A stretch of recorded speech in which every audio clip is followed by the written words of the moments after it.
The wind did not simply pass over the Wyoming territory. It wailed like a restless spirit searching for a grave. In 1885, survival for a woman depended on only two things: the strength in her own heart or the shadow of a man willing to stand beside her. Sarah Winslow stood alone on the frozen platform at Lamb Station, and she knew she had already lost one of those things. Back east, a silver mine had collapsed, burying not only rock and timber but her future. Along with it, her savings, her home, and every promise she had believed in. Debt followed her like a ghost. The last of her money bought a one-way ticket west.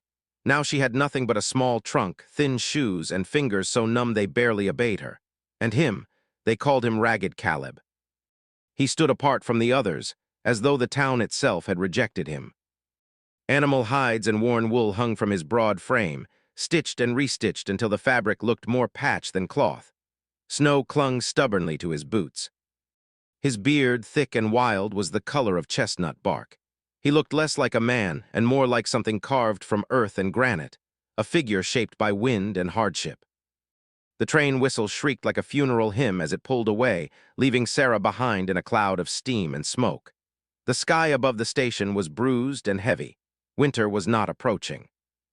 It had already claimed the land. In the West, a woman alone was not free. The law had made that plain. The local marshal had told her she could not remain at the boarding house without a husband or steady employment. There were no positions left for women like her. Her choices were simple and merciless: return east to hunger and humiliation, or take the hand of the man waiting at the edge of the platform. His name was Caleb Vance. To the people of Lamb, he was hardly considered a man at all. He came down from the mountains twice a year to trade furs for salt and iron. He never drank in the saloon, never spoke unless spoken to. Some claimed he lived in a hole carved into the mountainside. Others swore he ate like a beast and owned nothing but the rags on his back.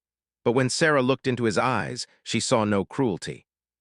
His gaze was calm, deep as still water that had endured countless storms and remained unbroken. "I have a cabin," Caleb said quietly.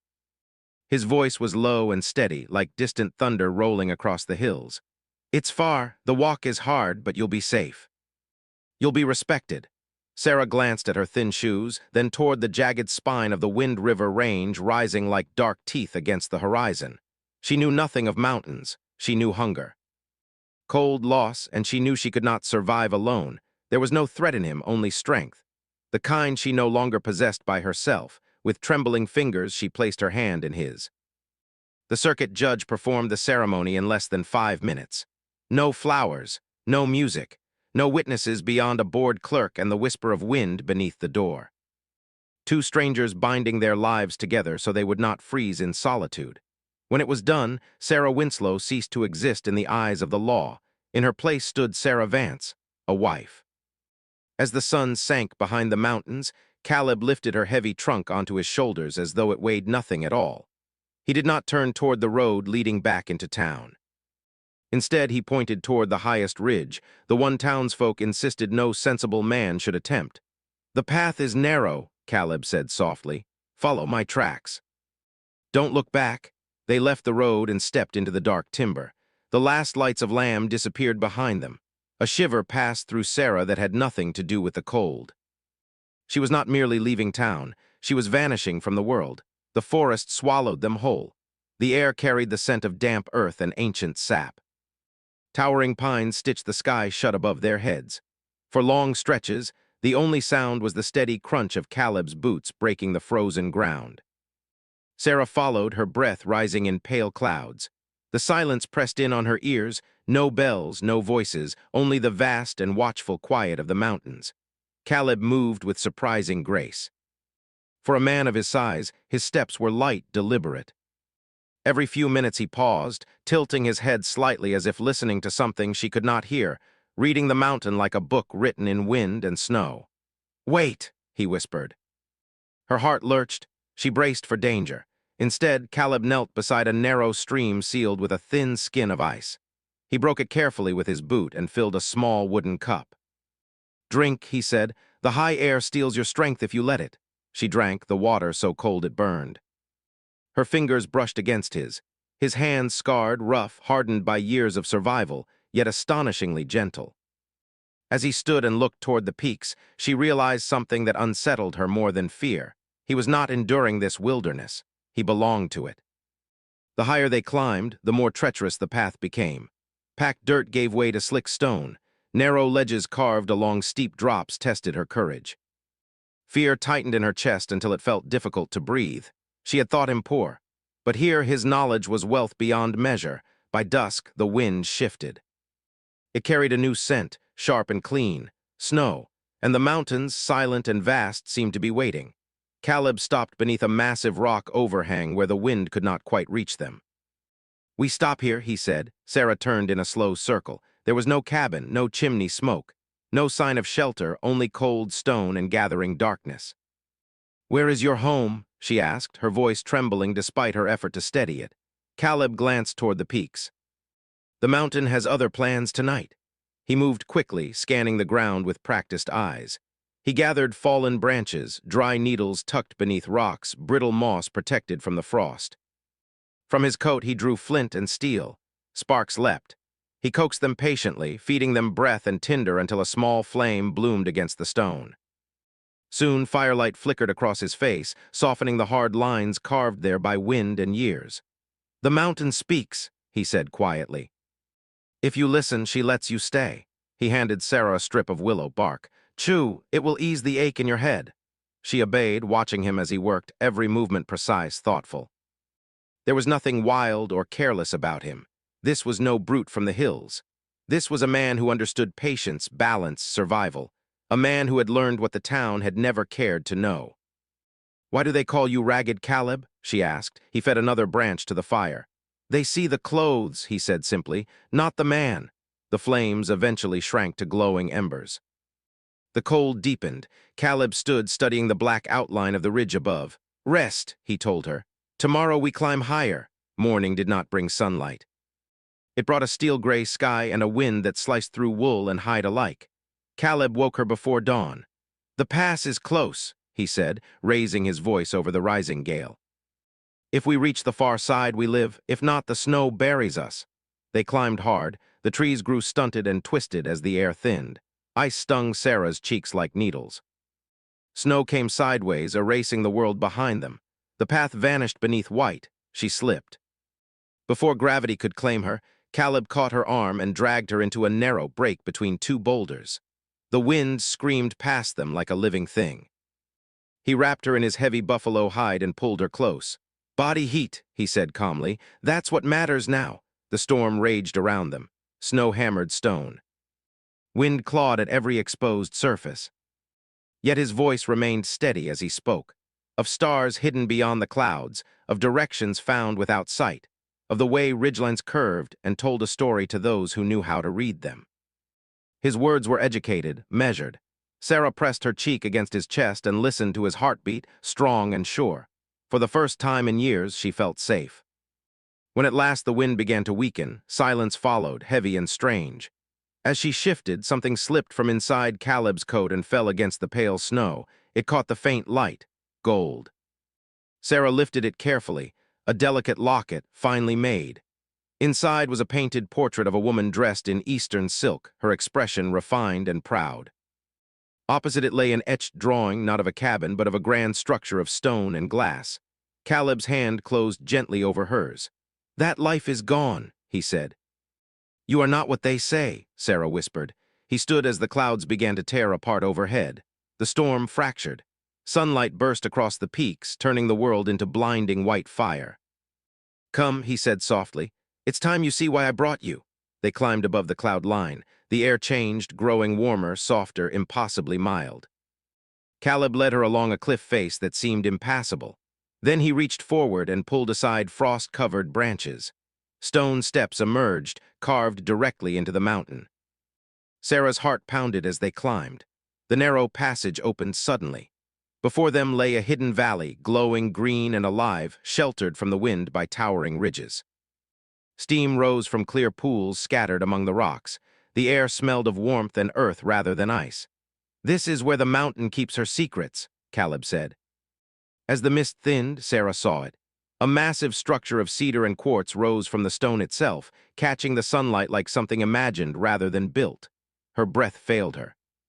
"That," Caleb said quietly, "is home." In that moment, Sarah understood. She had not married a poor trapper. She had married a man who had hidden an entire kingdom above the clouds. Sarah stood at the valley's edge, caught between fear and wonder. The world she had known lay buried behind snow and distance. Before her stood something that should not have existed in the Wyoming territory of 1885, a house of stone and glass rising from the mountain as if it had grown there. Caleb waited beside her unhurried. He knew some truths required silence. They descended slowly into the valley. With every step, the air grew warmer. Steam drifted lazily from spring-fed pools. Green plants clung to rich soil that should have been frozen solid. Sarah knelt and pressed her hand to the ground. It was warm, alive. "The ridges block the wind," Caleb explained. "The springs warm the earth. It stays hidden unless you know where to look." They reached the house as the sun sank low, painting quartz walls in gold and violet. The structure was grand yet harmonious. Wide eaves to deflect snow, tall windows reflecting sky, stone walls fitted so precisely they seemed grown rather than built. "How?" Sarah breathed. "One piece at a time," Caleb said. "Over years." He opened the heavy oak door. Warm air flowed out, not smoky, not damp, but clean and steady. Inside, smooth slate floors stretched beneath cedar walls lined with shelves. Light filtered through tall glass panels. Even in fading dusk, the interior glowed. Books filled the shelves, not just ledgers, but volumes on botany, astronomy, engineering, architecture. Caleb lit oil lamps one by one. Their glow revealed a long table covered in tools, rolled blueprints, and drawings like the one she had seen inside the locket. "This is where I worked," he said, "when storms trapped me." When the world below grew too loud, Sarah wandered through the room in awe. This was no trapper's refuge. This was a sanctuary. They ate simply dried meat, winter roots, warm water drawn from a stone basin, water that flowed freely.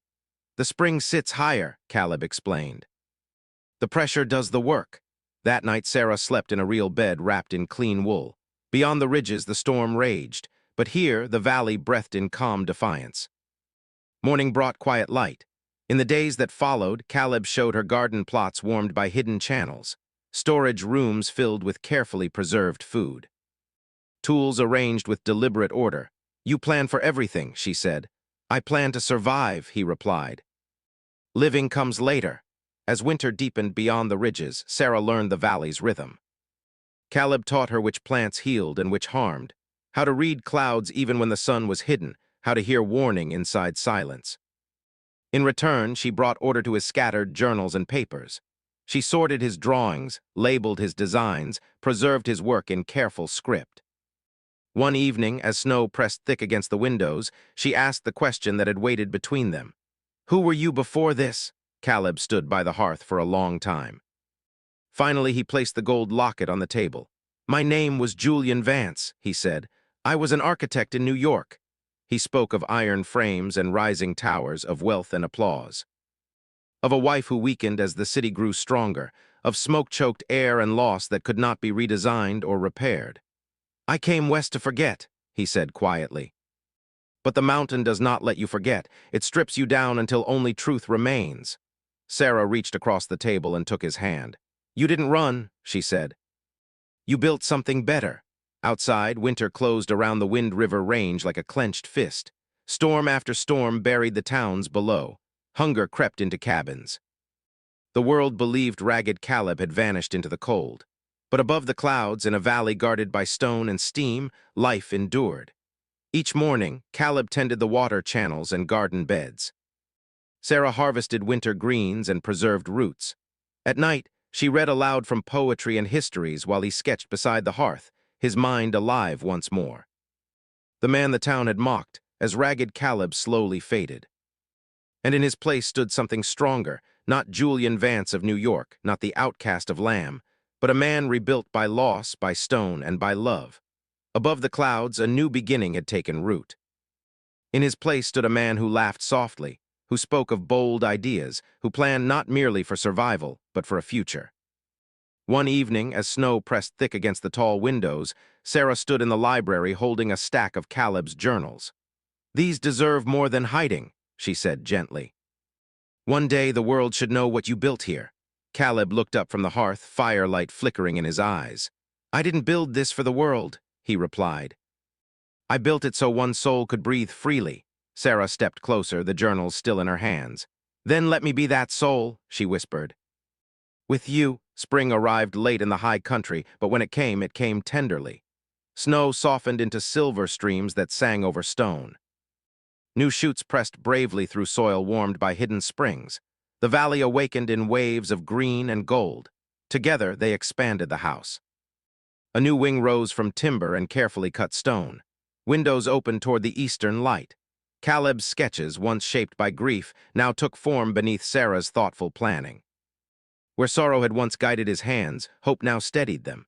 Far below, rumors began to stir. Trappers spoke of steam rising from impossible heights. Hunters swore they had glimpsed green where winter ruled. Stories of a hidden valley drifted from campfire to campfire, but no one ever found the path. The mountain kept its secret. One clear morning, Sarah stood on the ridge above their home, gazing across an endless ocean of peaks. She thought of the young woman who had once stood trembling on a frozen train platform, believing she had married the poorest man in the territory. She smiled at the memory. Caleb came up beside her and slipped his hand into hers. "They think we vanished," she said softly. "Let them," he answered. "We found what we needed." Years passed, and the storms of life softened into memory. Yet the house of cedar and quartz remained, strong, warm, unwavering. It stood not as a monument to wealth or pride, but as proof of patience, knowledge, and love bold enough to climb above the clouds. Sarah had not merely been rescued from the cold. She had been led into a kingdom shaped by bare hands and a once broken heart that learned how to hope again. And in the quiet of the high mountains, far from judgment, far from fear, two lives proved a truth the Old West rarely understood. The greatest treasure was never gold buried beneath the earth. It was a home built so high that the world could never take it away.